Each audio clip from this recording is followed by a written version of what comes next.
जय मित्रों, स्वागत है आपका बेटा। जल्द से जल्द ज्वाइन करिए।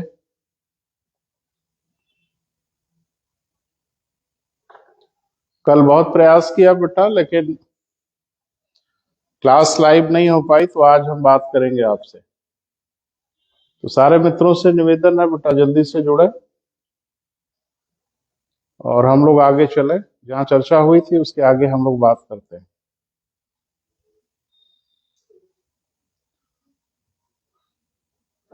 तो ये मौसम आज ठीक नहीं है बेटा, लेकिन फिर भी हमारे मित्र सामने बैठे हैं और आप लोगों का इंतजार है बेटा। जल्द से जल्द ज्वाइन करें, क्लास की शुरुआत की जाए बेटा।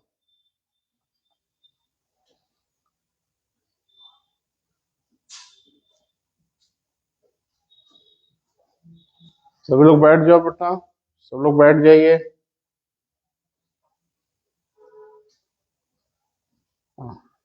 क्लास बेटा शुरू की जाए। जैसा कि आपको पता है बेटा, प्रतिदिन हम इसी पेज पर आपसे बात करते हैं, लाइव क्लास में आपके सामने होते हैं। तो कल हमने प्रयास किया था बेटा, कुछ नेटवर्क वगैरह का इशू था जिसके कारण आपसे बात नहीं हो पाई। तो ज्यादा से ज्यादा मित्र जुड़े बेटा और इसको शेयर करिए, हम अपनी बात लोगों तक पहुंचाएं। हम लोग जिस टॉपिक पे चर्चा कर रहे थे बेटा,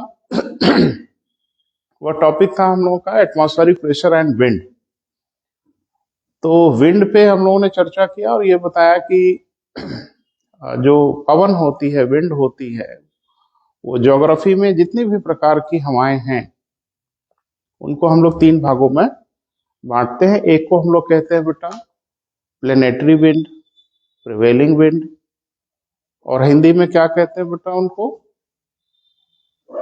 अस्थाई पवन, भूमंडलीय पवन, और कभी कभी हिंदी में इसको सनातनीय पवन कहते हैं। जिस पे आपसे व्यापक चर्चा हुई है, पिछले सारे वीडियो अवेलेबल हैं बेटा, उसको देखिएगा। और जिसमें तीन प्रकार की पवन थी बेटा, पूर्वा, पश्चिमा और ध्रुवीय पवन। इन्हीं को हम लोग अस्थाई पवन कहते हैं। आज की बेटा जो चर्चा होनी है वो होनी है हम लोग की पीरियोडिक विंड।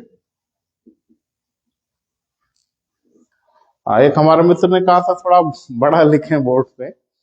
ठीक है बेटा, हम प्रयास कर रहे हैं। जिसको हम लोग क्या कहते हैं बेटा, अस्थाई पवन। तो पवन माने तो समझते ही है बेटा, वायु के क्षति संचार को हम लोग पवन कहते हैं। और इसको हम लोग अस्थाई इसलिए कहते हैं कि जाहिर सी बात है कि इनका मार्ग बदलता होगा। और इनकी परिभाषा जब हम देते हैं तो ये परिभाषा देते हैं कि ऐसे पवन जो समय काल तथा ऋतुओं के अनुसार अपने मार्ग में परिवर्तन ले आए, ऐसे पवन को हम लोग क्या कहते हैं बेटा, अस्थाई या सामयिक पवन कहते हैं। तो इनका कुछ बेटा उदाहरण है और वो कैसे चलते हैं, क्यों चलते हैं, आज हम लोग बात कर लेते हैं इस पे। तो पहला जो पवन है बेटा जिस पे हम लोग बात करेंगे और उदाहरण से भी मैं समझाने की कोशिश करूंगा, वह है बेटा, हिंदी में भी लिख रहे हैं, समुद्री पवन ऑब्लिक स्थलीय पवन।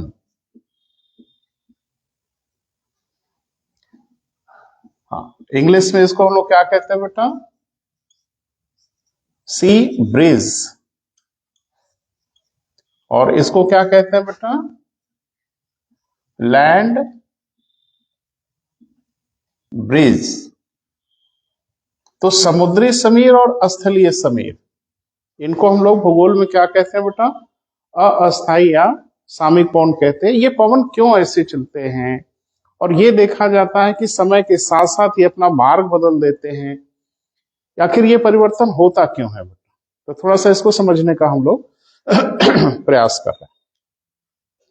कभी आप अगर कोस्टल एरिया में गए हों, समुद्र के किनारे गए हों, जाहिर सी बात हमारे ढेर सारे मित्र हैं जिनके पास से अनुभव होगा, तो एक चीज आपने नोटिस किया होगा कि तटीय भागों में पवन कभी शांत नहीं रहते, यानी एकदम से रुकी हुई पवन की अनुभूति आपको नहीं होगी, हमेशा वहां पे हवा चलती ही रहती है। लेकिन चलने का एक विशेष क्रम होता है ज्योग्राफी में, यानी दिन के समय एक खास क्रम होगा और रात के समय एक खास क्रम होगा। आखिरकार ये क्यों हो जाता है? और दिन रात में ही इनके मार्ग में परिवर्तन हो जाता है, और रात दिन में ही, अगर 24 घंटे में ही इनके मार्ग में परिवर्तन होगा तो निश्चित रूप से इन्हें हम लोग अस्थायी सामयिक पवन कहते हैं। तो ऐसा क्यों होता है बेटा, आज इसको समझने का प्रयास करते हैं कि समुद्री एरिया में, यानी कोस्टल एरिया में जो तटीय भाग होते हैं वहां क्या होता है। तो थोड़ा सा एक डायग्राम से बेटा समझने की कोशिश करते हैं। जैसे सपोज करिए कि ये कोस्टल लाइन है, जिसके इस तरफ क्या है बेटा, सागर है। बहुत बेसिक लेवल से बात कर रहे हैं बेटा, जिस बच्चे ने कभी ज्योग्राफी नहीं पढ़ा है वो भी समझेगा। तो कोई इसमें ये टेंशन नहीं है कि हमको भूगोल नहीं आता या हमने भूगोल नहीं पढ़ा, कोई लेना देना नहीं। और ये सपोज करो कि स्थल भाग है, तो जाहिर सी बात आप कोस्टल एरिया में है तो कोई कोस्टल लाइन मिलेगी जो तट और सागर को पृथक करेगी। इस तरफ सपोज करें सागर है,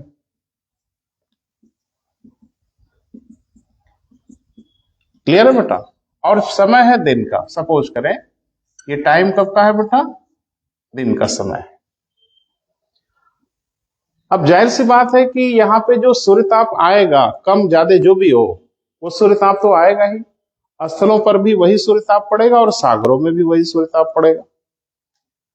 लेकिन आपको ये पता होना चाहिए, पता होगा कि स्थल ताप को लेके ज्यादा सेंसिटिव होते हैं और पानी ताप को लेके उतना सेंसिटिव नहीं होता। अभिप्राय यह है कि स्थल बहुत तेजी से गर्म होते हैं और जो तेजी से गर्म होगा वो तेजी से ठंडा भी होता है, और सागर धीरे धीरे गर्म होता है और धीरे धीरे ठंडा होता है। ये प्रॉपर्टी है पानी की बेटा, कि पानी धीरे धीरे गर्म होता है और धीरे धीरे ठंडा होता है। स्थल तेज रिएक्ट करते हैं, यानी वो तेजी से गर्म होते हैं और तेजी से ठंडे होते हैं।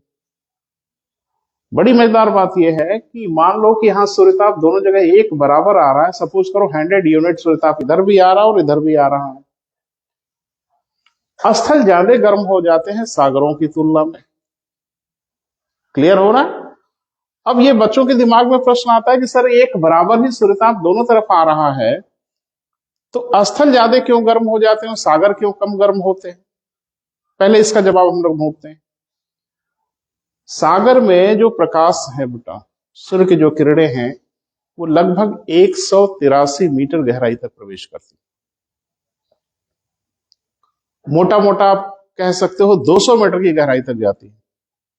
तो सूर्य के प्रकाश में जो उष्मा है, जो एनर्जी है, वह 200 मीटर गहराई तक डिस्ट्रीब्यूट होगी ना बेटा, यानी सागर की गहराई तक सूर्यताप का वितरण हो जाता है। इसलिए यूनिट एरिया में सूर्यताप की प्राप्ति कम हो जाती है।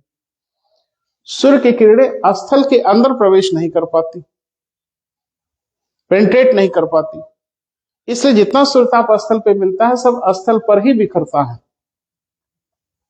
मेरी बात समझ पा रहे हैं?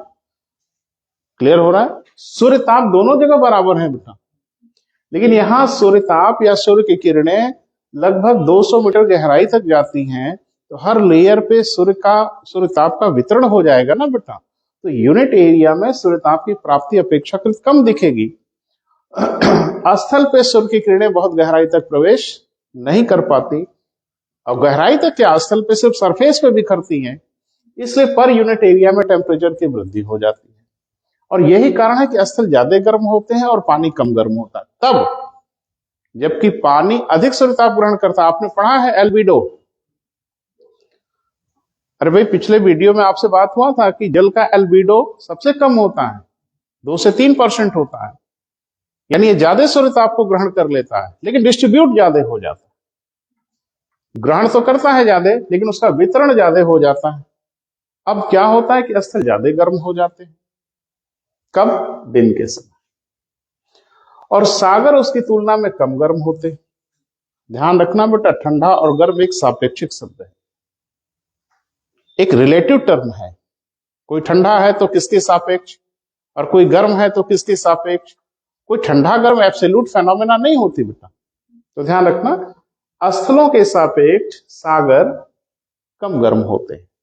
अब इससे क्या होगा, स्थल अगर ज्यादा गर्म हुआ तो यहाँ आसपास की हवाएं भी गर्म होंगी।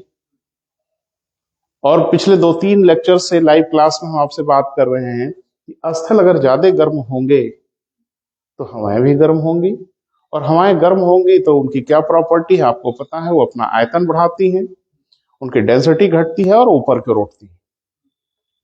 और जैसे ही ऊपर की ओर उठेंगे बेटा, वैसे प्रेशर कैसा होगा, लो प्रेशर बेल्ट क्रिएट हो जाएगा इस पूरे इलाके में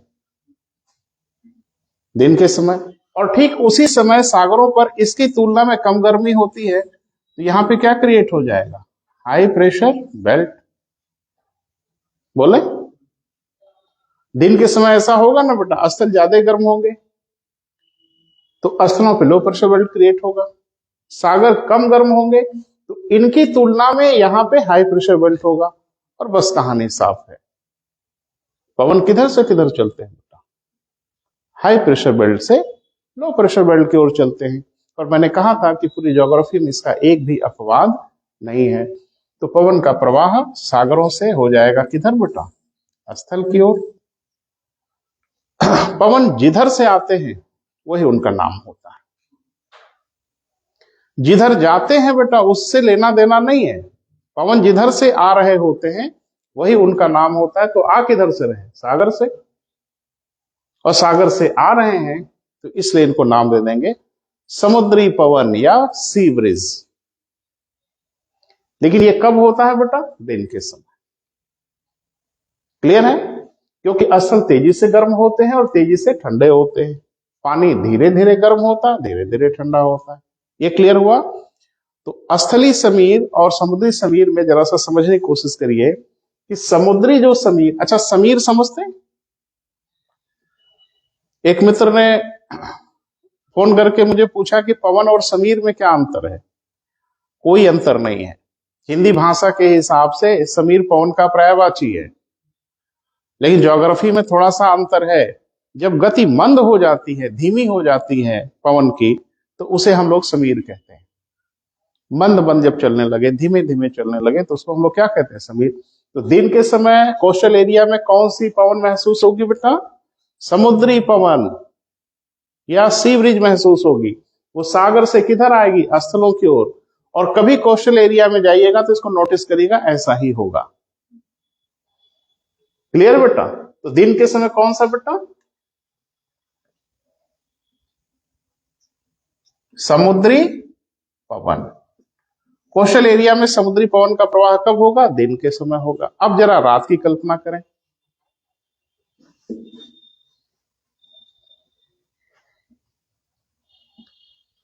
रात के समय क्या होगा बेटा, स्थितियां विपरीत हो जाएंगी। स्थल तेजी से गर्म हुए थे तो स्थल तेजी से ठंडे हो जाएंगे। सागर धीरे धीरे गर्म हुआ था तो सागर उतना ठंडा रात में नहीं होगा। यानी इसकी तुलना में सागरों का टेम्परेचर रात के समय भी थोड़ा सा उच्च रहेगा, और उच्च रहेगा तो इसकी तुलना में यहाँ पे हो जाएगा क्या बेटा, बोले यहाँ पे रात के समय इसका टेम्परेचर इसकी तुलना में ज्यादा होगा, तो यहाँ पे बनेगा लो प्रेशर बेल्ट। और चूंकि स्थल तेजी से ठंडे हो जाएंगे तो हवाएं भी ठंडी हो जाएंगी, भारी हो जाएंगी, नीचे की ओर उतरेंगी, तो यहाँ पे हो जाएगा क्या बेटा, हाई प्रेशर बेल्ट। क्लियर है। अब सारा मामला उलट हो जाएगा, यानी पवन का प्रवाह किधर से होगा बेटा, अब स्थल से हो जाएगा सागरों की ओर, और जिधर से चलते हैं वही उनका नाम होता है। तो क्या नाम होगा इनका, स्थलीय पवन। तो क्लियर हो गया बेटा, लैंड ब्रिज। तो ये जाहिर सी बात है बेटा, 24 घंटे में ही देख रहा हूं इनका मार्ग बदल गया। दिन में सागर से स्थल की ओर चल रहे हैं और रात में स्थल से सागर की ओर चल रहे हैं, तो इन्हें हम अस्थायी पवन कह सकते हैं, बिल्कुल नहीं। इसलिए ज्योग्राफी में इनको हम लोग क्या कहते हैं बेटा, अस्थायी पवन कहते हैं।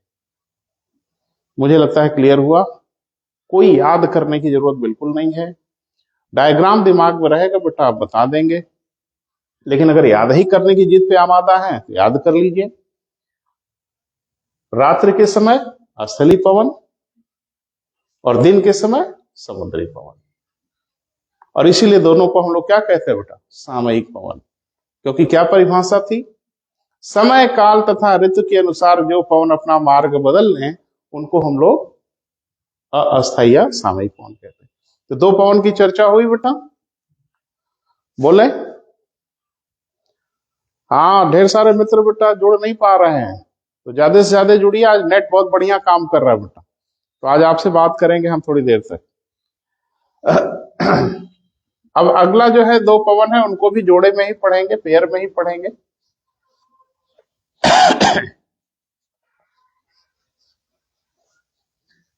जिनको हम लोग कहते हैं क्या बेटा, चोटी के पवन, या इनको पर्वतीय पवन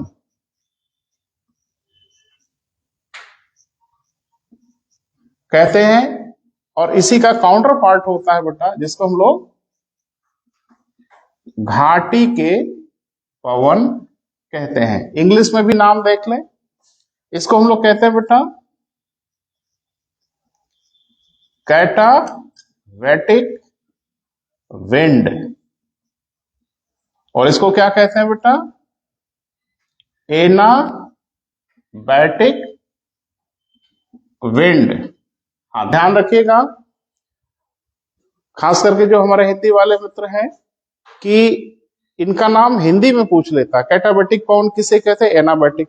तो दोनों लैंग्वेज पे थोड़ी सी समझ रखिए बेटा, चोटी के पवन और घाटी के पवन, ये भी सामयिक पवन है बेटा। दोनों को इसलिए जोड़े में पढ़ते हैं हम लोग, पेयर में पढ़ते हैं, क्योंकि रात दिन में इनमें भी परिवर्तन देखा जाता है।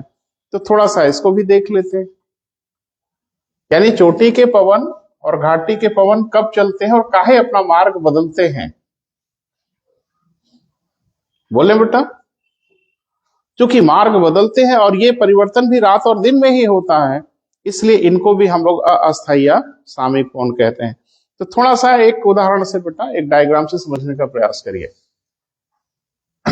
जैसे सपोज करिए यह एक पर्वतीय क्षेत्र है। अरे पर्वतीय पवन पर्वतीय क्षेत्र में ही न चलेगी बेटा, और घाटी के पवन घाटी पर्वतीय क्षेत्रों में ही होती है ना। तो थोड़ा सा कल्पना करिए बेटा, दिन के समय क्या स्थिति होगी। दिन के समय थोड़ा सा इसकी कल्पना करें बेटा, तो आपको समझ आएगा, याद करने की आवश्यकता नहीं होती। सूर्य की किरणें अगर तिरछी भी होती हैं, इंक्लाइंड भी होती हैं, तो पर्वत के ढाल भी इंक्लाइंड होते हैं, इस पे वो हो जाती हैं वर्टिकल। देखें, और घाटियों में सूर्य का प्रकाश इसलिए नहीं पहुंच पाता कि अगल बगल की पहाड़ियां उसको रोकती हैं। तो ये जो इलाका है, इस पे सूर्य की किरणें कैसी पड़ रही हैं बेटा, लंबवत, जबकि सूर्य की किरणें आ तिरछी रही हैं, लेकिन ये भी तिरछा इंक्लाइंड है, इसलिए इस पे सूर्य की किरणें पड़ती हैं वर्टिकल। और आपने पढ़ा है कि जिस जगह पे सूर्य की किरणें लंबवत पड़े, वो लंबवत आए और चाहे ना आए, इससे कोई लेना देना नहीं, लेकिन जिस सरफेस पे वर्टिकल पड़ती हैं वहां ताप अधिक देती हैं, ऊष्मा अधिक देती हैं। तो दिन के समय क्या होगा बेटा, ये चोटियों की तरफ का इलाका थोड़ा सा गर्म होगा, और घाटियों में चूंकि सूर्य की किरणों को रोकने के लिए अगल बगल की पहाड़ियां होती है, इसलिए यहाँ पे सूर्यताप पहुंच नहीं पाता। अब आप कल्पना करें क्या होगा, इस इलाके पे जब सूर्यताप अधिक होगा तो इस इलाके का जो वायु होगी वो भी ज्यादा गर्म होगी। बोले, और गर्म होगी तो इस इलाके में क्या क्रिएट होगा बेटा, लो प्रेशर बेल्ट। इसकी तुलना में घाटियों में चूंकि सूर्यताप आ ही नहीं पा रहा है, इसलिए यहां पे क्या होगा, हाई प्रेशर बेल्ट। और पवन किधर से किधर चलते हैं ये न जाने कई दफा आपको बताया मैंने, हाई प्रेशर से लो प्रेशर की ओर। क्लियर है बेटा। तो रात के समय और दिन के समय यहां भी अंतर देखने को मिलता है। दिन के समय क्या होगा बेटा कि घाटियां थोड़ी ठंडी रहती हैं, यहां हाई प्रेशर रहता है। चोटियों की तरफ चूंकि सूर्यताप पड़ता रहता है और वर्टिकल पड़ता है, इसलिए यहां पे बन जाता है क्या बेटा, लो प्रेशर।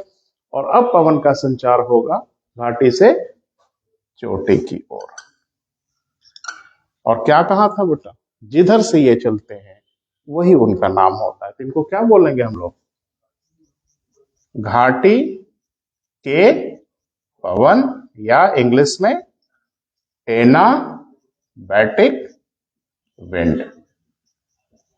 तो एनाबैटिक विंड या घाटी के पवन कब चलते हैं बेटा, दिन के समय। पवन घाटियों से चोटियों की ओर जाने लगते हैं, तो घाटियों से जाने लगते हैं, इसलिए घाटी के पवन कह सकते हैं। अब थोड़ा रात की स्थिति देख लो, रात में क्या होगा। जब मैं भूगोल की टर्मिनोलॉजी आपको पढ़ा रहा था, ज्योग्राफी कुछ टर्म पढ़ा रहा था, तो मैंने आपको एक नाम लिया था, रेडिएशन विंडो, विकिरण खिड़की। तो जो मित्र अभी आज पहली बार जुड़े हैं उनके लिए तकलीफ दे है, तो यूट्यूब चैनल पे चले जाइएगा, आर्या करियर पॉइंट, वहां वीडियो उपलब्ध है, और 2-3 वीडियो पहले आप देखेंगे तो ये आपको बहुत डिटेल में रेडिएशन विंडो के बारे में मैंने आपको बताया। और ये बड़े पर्वतीय क्षेत्रों को ही मैंने बताया था जहां सूर्यताप आबाद गति से आता है, यानी बिना किसी बाधा के और बिना किसी बाधा के चला जाता है। तो अब जरा रात के समय की स्थिति देखें बेटा, रात्रि के समय क्या होगा। ये घाटियां जो दिन में ज्यादा गर्म हो गई थी, अब प्रॉपर रेडिएशन के कारण ये काफी चिल्ड हो जाएंगी, काफी ठंडी हो जाएंगी। और ठंडी जब हो जाएंगी तो यहाँ पे क्या बनेगा बेटा, रात के समय हाई प्रेशर बनेगा। जब ये पूरा इलाका ठंडा हो जाएगा बेटा, तो हवाएं भी ठंडी हो जाएंगी, हवाएं ठंडी हो जाएंगी, भारी हो जाएंगी, नीचे की ओर आने लगेंगी। इस इलाके में होगा हाई प्रेशर। और इसकी तुलना, मैं बार बार तुलना में कह रहा हूं बेटा, इसको समझिएगा, इसकी तुलना में यहाँ पे टेम्परेचर कम नहीं रहता, थोड़ा ज्यादा रहता है। तो यहाँ पे बन जाता है क्या बेटा, लो प्रेशर बेल्ट। कब, रात के समय। और पवन किधर से किधर चलते हैं ये आपको पता है, वो हाई प्रेशर से चलेंगे लो प्रेशर की। तो यानी रात के समय चोटी के पवन या चोटी के समीर चलते हैं पर्वतीय क्षेत्रों में, जिनको ज्योग्राफी में हम लोग क्या कहते हैं बेटा, चोटी की समीर या पवन, और इंग्लिश में एक ही नाम है इनका, कैटाबैटिक विंड। और आपको मैंने बताया था कि कैटाबैटिक विंड के कारण ही पर्वतीय क्षेत्रों में रात के समय नेगेटिव टेम्परेचर लैप्स देखा जाता है। यानी ये ठंडी हवाएं जब घाटियों में उतरती है ना बेटा, ये घाटियों की अपेक्षाकृत गर्म हवा ऊपर की ओर जाती है, और स्थिति यह बन जाती है कि सारी ठंडी हवाएं घाटियों में चली आती हैं रात के समय बेटा, और घाटियों की अपेक्षाकृत गर्म पवन ऊपर की ओर चली जाती है। और रात के समय आप अगर नीचे से ऊपर की ओर जाएंगे तो तापमान घटने के स्थान पे तापमान बढ़ता हुआ सा प्रतीत होगा। ज्योग्राफी में इसी को हम लोग क्या नाम देते हैं बेटा, नेगेटिव लैप्स रेट। और आपको मैंने बताया था इसका बहुत सुंदर उपयोग देखने को मिलता है खास करके ब्राजील में, जहां कहवे की खेती होती है। इनके बगान को हम लोग फजंडा कहते हैं, वो पहाड़ों के ढालों पर, न घाटियों में न चोटियों पे, क्योंकि कभी चोटियां ठंडी हो जाती हैं, कभी घाटियां ठंडी हो जाती हैं। ये बीच वाला इलाका थोड़ा सा सेफ रहता है। और मैंने कहा स्विट्जरलैंड में जो होटल ग्रुप का विकास हुआ, स्विट्जरलैंड एक टूरिस्ट डेस्टिनेशन है ना बेटा, टूरिस्ट प्लेस है, तो जाहिर सी बात है वहां होटल जरूर होंगे। अरे भाई, टूरिस्ट सड़क पे नहीं ना रुकेंगे, और वर्ल्ड क्लास का डेस्टिनेशन है, बड़े अमीर लोग जाते हैं, तो उनको वर्ल्ड क्लास का होटल ग्रुप चाहिए, क्योंकि पूरा आल्प्स पर्वतमाला पर ही स्विट्जरलैंड है। तो होटल ग्रुप का भी विकास ढालों पर किया जाता है, ना घाटियों पे ना चोटियों की ओर। और मैंने आपको बताया था कि कैलिफोर्निया में अंगूर की खेती बहुत होती, मेडिटेरेनियन रीजन है ना बेटा कैलिफोर्निया, भूमध्य सागरीय प्रदेश है। जितने भूमध्य सागरीय प्रदेश धरती पर होंगे वो भूमध्य सागर के ही आसपास सब नहीं है, वो जहां जहां धरती पे होंगे सबको हम लोग भूमध्य सागरीय प्रदेश कहेंगे, मेडिटेरेनियन रीजन कहेंगे। जहां की क्लाइमेटिक कंडीशन बिल्कुल वैसी होगी जहां मेडिटेरेनियन रीजन की होगी। तो ऐसा ही एक इलाका हमको कैलिफोर्निया में मिल जाता है, यूएसए में। और जितने भूमध्य सागरीय क्षेत्र है बेटा धरती पर, सब साइट्रस फ्रूट के लिए विश्व विख्यात है, रसदार फलों के लिए विश्व प्रसिद्ध है। तो कैलिफोर्निया अमेरिका का उसी तरह का इलाका है, तो अंगूर की खेती वहां बहुत होती है। और अंगूर की खेती भी कहाँ होती बेटा? पहाड़ों की ढालों पर होती। क्लियर हुआ? तो अब जाहिर सी बात है कि पर्वतीय क्षेत्रों में दिन और रात में कुछ डिफरेंस देखने को मिलता है। बोले बेटा, रात के समय चोटी के समीप, दिन के समय घाटी के समीप, रात के समय कैटाबैटिक विंड और दिन के समय एनाबैटिक विंड। यहाँ रात दिन में भी पवन की दिशा बदल जा रही है ना बेटा। तो अगर रात दिन में ही पवन की दिशा बदल जा रही है तो डेफिनेटली इन्हें हम किसी हालत में अस्थायी पवन नहीं कह सकते। ये भी अस्थायी पवन है, सामयिक पवन है। तो सामयिक पवन के उदाहरण में क्या क्या हो गया बेटा? समुद्री पवन, स्थलीय पवन। क्यों चलते हैं मैंने आपको डायग्राम से दिखाया। सॉरी, चोटी की समीर और घाटी की समीर, इनको भी अस्थायी पवन कहते हैं और ये भी रात दिन में चलते हैं। और जब हम लोग भारत का भूगोल पढ़ेंगे बेटा तो थोड़ा विस्तार से बात करेंगे, लेकिन अभी चूंकि उसी की श्रेणी में है इसे थोड़ा सा बात कर देते हैं। और एक उदाहरण और है बेटा अस्थायी सामयिक पवन का, जिसको हम लोग कहते हैं मानसूनी पवन। क्लियर है? और मानसूनी पवन तो भारत के संदर्भ में बोला जाता है। इसको भी अस्थायी या सामयिक पवन कहते हैं, ध्यान रखिएगा। परीक्षाओं में पूछा जाता है कि कौन सा अस्थायी पवन या सामयिक पवन है या नहीं है, तो नाम पता होगा बेटा तभी हम लोग ढूंढ ढांढ पाएंगे। तो जो मानसूनी पवन है बेटा, इसको भी हम लोग क्या कहते हैं? अस्थायी या सामयिक पवन कहते हैं। क्यों कहते हैं? थोड़ा सा भूगोल में जो शुरुआती लेक्चर में हम लोगों ने पढ़ा था उसी का थोड़ा एप्लीकेशन है। आपने पढ़ा था कि सूर्य की जो लंबवत किरणें होती हैं, वर्टिकल रेज होती हैं, वो कर्क रेखा से मकर रेखा के बीच में घूम रही होती है। तो अभी हम लोग बात कर रहे हैं किस पे बेटा? मानसूनी पवन। और ध्यान रखिएगा मानसूनी पवन भी क्या है बेटा? अस्थायी या सामयिक पवन है, उसी लिस्ट में शामिल है। अच्छा, लिस्ट में कौन कौन शामिल है बेटा जो महत्वपूर्ण है, थोड़ा नाम सुन लें। एक तो अभी हम लोगों ने पढ़ा स्थलीय समीर और समुद्री पवन, समुद्री समीर या पवन, चोटी की समीर, घाटी की समीर, मानसूनी पवन, चक्रवात और प्रतिचक्रवात। तो अभी हम लोगों ने सिर्फ दो की चर्चा किया है। अभी हम लोग चर्चा कर रहे हैं किसकी बेटा? मानसूनी पवन की।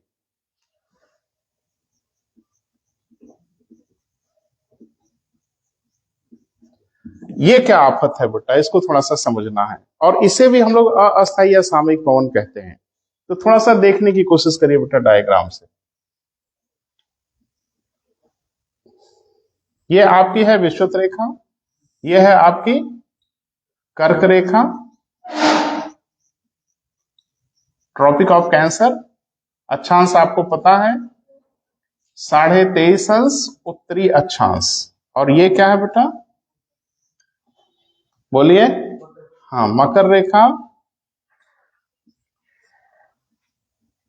जिसको हम लोग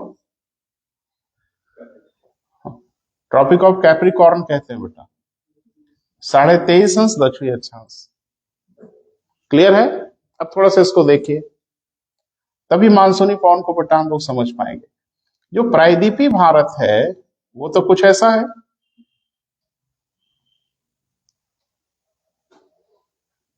भारत के लगभग 20 से कर्क रेखा गुजरती है। सब लोग याद करके बैठे हुए हैं किन किन राज्यों से गुजरती है, तो याद कर लें, कोई परेशानी नहीं, गुजरती है। अब क्या होता है बेटा कि सूर्य की जो लंबवत किरणें होती हैं वो कर्क रेखा से लेके मकर रेखा के बीच में पूरे वर्ष भर में घूमती रहती है, यानी एक चक्कर वो लगाती हैं।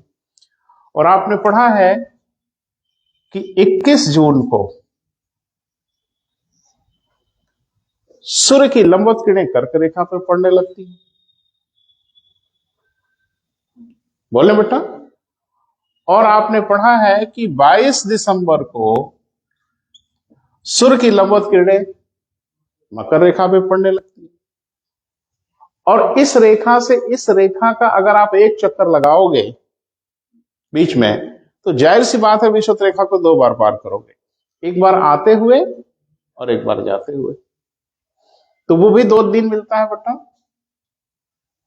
21 मार्च और 23 सितंबर। अब थोड़ा इसको देखिए, फिर समझने की कोशिश करिए। जून के समय यानी मार्च के बाद से ही सूर्य की जो किरणें हैं वो उत्तरी गोलार्ध में प्रवेश कर जाती हैं, और मार्च के बाद ही हमको महसूस भी हो जाता है कि हाँ भाई उत्तरी गोलार्ध में आ रहे हैं, क्योंकि गर्मी का एहसास शुरू हो जाता है। 21 जून को जाते जाते सूर्य की लंबवत किरणें विषुवत रेखा पे पड़ने लगती है, कर्क रेखा पे पड़ने लगती है। कर्क रेखा ऐसा व्यवहार करने लगती है कि जैसे वो खुद ही विषुवत रेखा हो। अब गर्मी यहां बढ़ी बेटा, टेम्परेचर यहां बढ़ा इस पूरे इलाके में, तो जाहिर सी बात है आसपास तो हमारे सागर है ना, तो सागरों का टेम्परेचर उतना नहीं बढ़ता, और पूरे सागरों की हवाओं का मूवमेंट स्थलों की ओर हो जाता है। क्लियर है? तो एक इसी को हम लोग क्या बोलते हैं बेटा, मानसूनी पवन। तो ये मूवमेंट किधर से हो गया, सागर से स्थल की ओर, और आपने पढ़ा है कि इसी के बाद हम लोग का वर्षा काल भी शुरू हो जाता है। अब होता यह है, अरे भाई जो वर्षा काल है हम लोग का जुलाई अगस्त सितंबर को सूर्य की किरणें फिर वापस आने लगती हैं और आ जाती हैं विषुवत रेखा पर, और विषुवत रेखा से फिर वो दक्षिणी गोलार्ध में प्रवेश कर जाती हैं। तो जाहिर सी बात है कि जो पूरा टेम्परेचर का मामला इधर जो ज्यादा बढ़ा था अब इधर शिफ्ट हो गया। अब ये स्थलीय भाग जो गर्म हो गए थे अब हो गए ठंडे, और इधर अपेक्षाकृत गर्मी ज्यादा हो गई, अब पवन का प्रवाह उलट हो गया।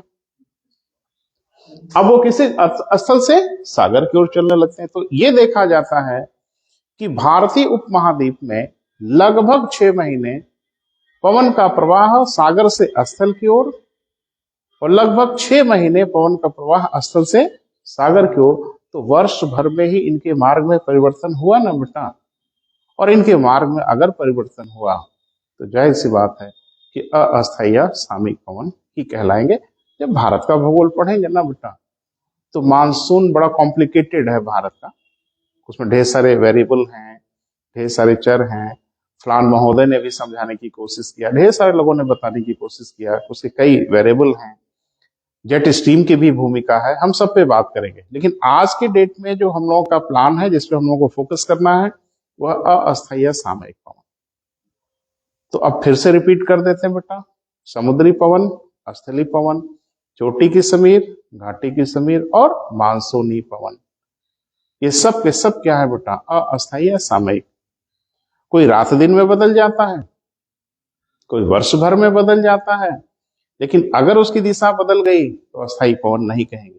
और अस्थायी पवन सिर्फ उन्हीं को कहते हैं जिनकी दिशा में कभी कोई परिवर्तन नहीं होता, इसीलिए उनको हम लोग सनातनी पवन भी कहते हैं।